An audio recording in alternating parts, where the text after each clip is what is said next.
भारत कुछ करे ना करे, लेकिन मालदीव खुद से भारत के लिए थाली परोसने में लगा है।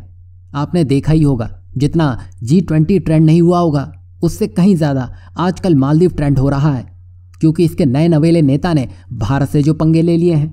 आप तो जानते ही होंगे, मोहम्मद मोइज़ू चीनी रसमलाई खाने में इतने व्यस्त थे कि उन्होंने अपने देश की संसद में कुछ भी ध्यान नहीं दिया। उल्टा मालदीव के नए नेता ने इन सब के बदले भारत को नीचा दिखाना पहला और आखिरी एजेंडा लगा। आपकी जानकारी के लिए बता दें कि मालदीव में राष्ट्रपति की प्रेसिडेंशियल सिस्टम के तहत वोटिंग होती है। वहां पर राष्ट्रपति के चुनाव अलग से होते हैं, वहीं पार्लियामेंट के जो सांसद होते हैं उनके चुनाव अलग से होते हैं। और मोइज़ू राष्ट्रपति बन गए, लेकिन राष्ट्रपति बनने के बाद वह भारत विरोधी कामों में इतना ज्यादा घुस गए कि वे अपने देश की कैबिनेट बनाना ही भूल चुके हैं।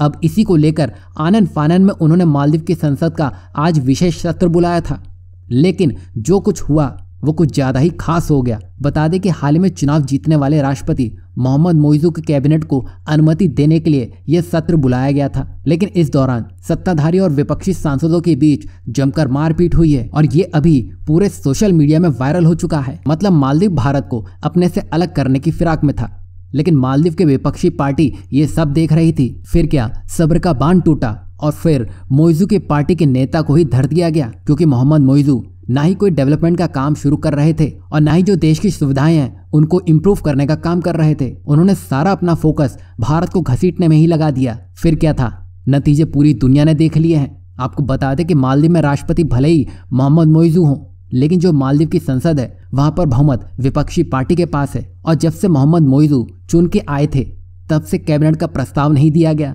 90 से 100 दिन के ऊपर हो चुके हैं। मोहम्मद मोइज़ू अब ये प्रस्ताव पास करवा रहे हैं।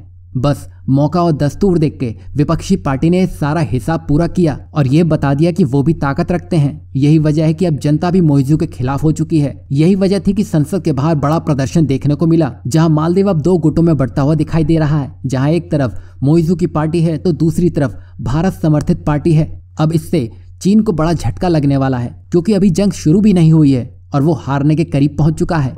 चीन नेपाल, पाकिस्तान, श्रीलंका, बांग्लादेश, म्यांमार, इन जगह तो काफी देर टिका है और भारत से लंबी लड़ाई भी लड़ी है, लेकिन मालदीव में कुछ ऐसा हो गया है जिससे वो शुरुआत में ही हारता दिख रहा है। बता दें कि चीन अपने जासूसी जहाज की एंट्री से मालदीव में मिलिट्री बेस बनाने तक और भारत के सारे प्रोजेक्ट हैं उनको बंद करवाने तक एक बड़ी प्लानिंग करने में था, जो अब बीच समंदर में डूबती दिखाई दे रही है, क्योंकि बिना कैबिनेट अप्रूवल के ये एक कदम भी आगे नहीं बढ़ सकता है। वैसे मोहम्मद मोइज़ू जब से नेता बने हैं तब से तो उनकी किरकिरी होना शुरू ही हो चुकी है, लेकिन अब जो कांड मोहम्मद मोइज़ू कर बैठे हैं उसने भारत को मालदीव में बहुमत दे दिया है। अब भारत को कोई जहाज रोकने की जरूरत नहीं पड़ेगी, क्योंकि वो काम खुद मोहम्मद मोइज़ू करके दे रहे हैं।